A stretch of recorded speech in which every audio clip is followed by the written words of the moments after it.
I feel like a failure at motherhood right now. And it's because I did something right. But it took me so long to figure it out.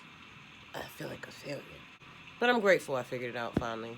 All this time, I've been communicating with my kids wrong. I just figured out this morning that my son will listen to anything that I have to say to him as long as I say it calmly. Why did it take me so long to figure that out? Some people are super sensitive to being yelled at. My husband was like that. Their dad was very sensitive to being yelled at. He would completely shut down. And that's another thing that I failed to realize is how much my children are like their dad and myself. Realizing how much they are like me has changed our relationship a lot. When they do certain things, I look at myself and see if I do it too. Like when I told my son that he was being controlling, I looked at myself and realized that I was being controlling. Because the relationships that we have in our life, they are mirrors. They help show us the things that we need to work on. So I've gotten into the habit of making sure I look at myself and my own behaviors when I chastise one of my children for their own. To make sure that I'm not being a hypocrite. And just do a little self-inventory and make sure I'm not doing the same stuff that I'm telling them not to do. It's helped me have a lot of grace and a lot more patience with my kids because they are so much like me. And the more I get to know myself, the more I get to know them. The more I get to know them, the more I get to understand life. It's just been a whole learning process. It's terrifying to think about how much of my kids' development I was missing because I spent all my time at work, recovering from work, preparing to go to work. I had to start my own business because my family was suffering. I never saw my kids. I wasn't raising my kids. And I wasn't developing my own self at all. Working on myself physically, mentally, spiritually, none of that. I didn't have the time. My entire life, my entire world revolved around working and worrying about providing. I had to find a new way to live because that was not working for our family. Not at all. So I had to make some moves and make some changes, and we are thriving because of it. This is a big deal, though, what I found out with my son. All I have to do is say what I'm saying in a calm manner. I'm very excited.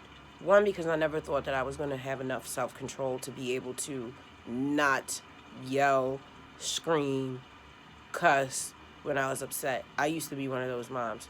I yelled the first 10, 15 years of being a parent. But then along the way, I realized the damage that I was doing. I learned about stoicism and emotional maturity, and that became a goal of mine. I wanted to become the most stable, solid, calm version of myself. I wanted to be regal and noble because it's so rare. Everybody freaks out and loses their mind. It's very rare that someone is calm and reasonable, like a chess master, like mentally. I want to be that. I am that. I will become that. All those things. That's what I want to be. That's what we doing. When I write in my journal, I write my goals as if I have already accomplished them. So often you will hear me speak in future tense. I speak that what I want to be, not what I am. You already are what you are. Speak what you want to be. That's what I told my siblings. Don't tell your brother what he's lacking. Tell him what you want him to be. Encourage him. There's a lot of ways you can get somebody to change. One of them is destructive and one of them is constructive. And so I am learning how to communicate constructively without a judgment, without an accusation, without an emotion, without anger. There's no reason for me to get angry when they make mistakes or forget things. There's no reason for that. It's never that serious. Nothing they have ever done has ever been so serious that I needed to raise my voice at them. Because yelling at someone is equivalent to hitting them. I'm not hitting my kids. That's also something I used to do that I will never in my life do again. And I don't remember at what point I stopped doing that, but it was a full stop. I guess once I realized that I can just simply talk to them and that I was only spanking them because I had been spanked, but then I realized how much trauma had been connected to that with me. So why would I do that to my kids? Because my parents were fools. They did not show me the proper way to be a parent. They showed me all the ways not to parent a child. There's no point repeating anything that they did to me.